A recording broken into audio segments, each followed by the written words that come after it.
Let's talk about editing. Editing is taking all that you went through in production, from the perfectly lit shots to the awful takes you never want to look at, and turns it into a story worth watching. Which program you decide to edit on doesn't matter. It's about finding your voice. And that's what I want to talk about today. You see, there are a few cuts that you can try out that add a whole lot more weight and meaning to your video. Let's call it 9 essential cuts every editor should know.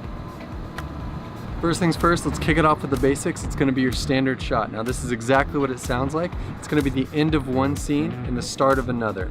It's just putting two clips together, no flair, no fuss, no added meaning. Number 2, my personal favorite, the jump cut. It's going to be just that, to jump around a scene with the intent of speeding up time. Now this can be done for comedic effect, but also as a way to simply demonstrate the passing of time. Usually it's going to be taking one long take, cutting it up throughout the middle, and then putting it all together into one piece. Cut number 3, the J cut. So you've actually seen the J cut way more than you realize. It's just simply leading into the next scene with the audio like this.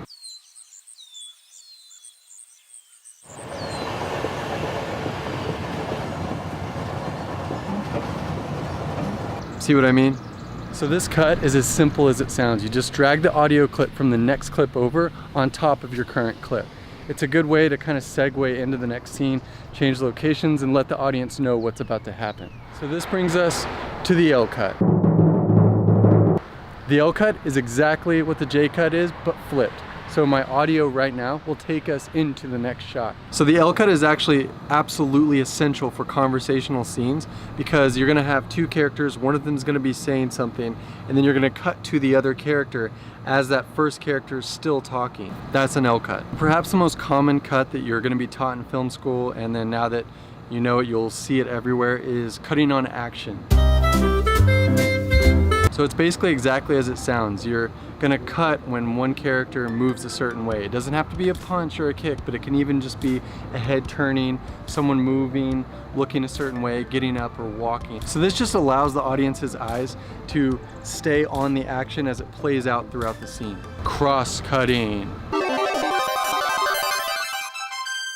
Also known as parallel editing. This is just a way to build suspense, having two narratives play out at the same time. You'll see this a lot in like heist thriller movies where people are on the phone. Two characters are in different locations and they have to come together, or one character is being chased by another character. So what this does is allow you to tell two stories at once, taking the viewer back and forth from perspective of the varying characters in your movie. A little bit like cross-cutting, cutaways are meant to kind of serve the purpose of informing the viewer where you are in the scene. So where I am right now, as you can see, this is my environment, and I'm going to cut to it to show you exactly where I am in the world.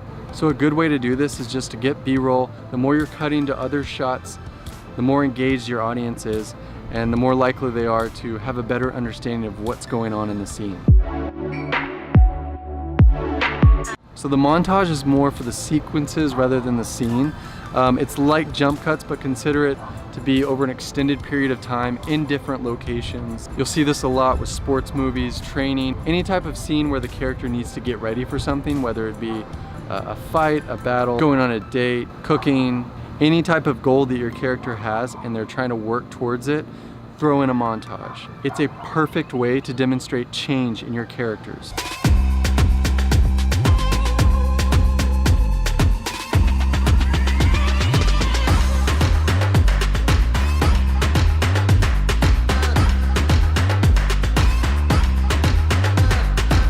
Last but not least, match cuts.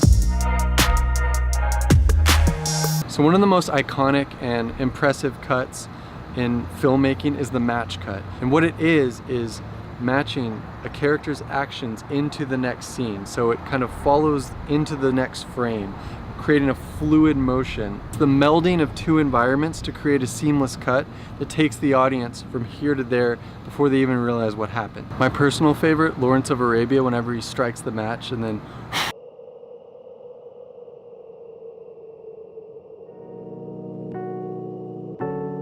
Well, I hope that was helpful, you guys. Try to storyboard and plan out the shots and the cuts you're gonna make next time you're getting ready for your film. And remember to not be afraid to try new things. Come up with a new cut, there are no rules. Make your work as weird and original as possible. All right, I'll see you in the next one.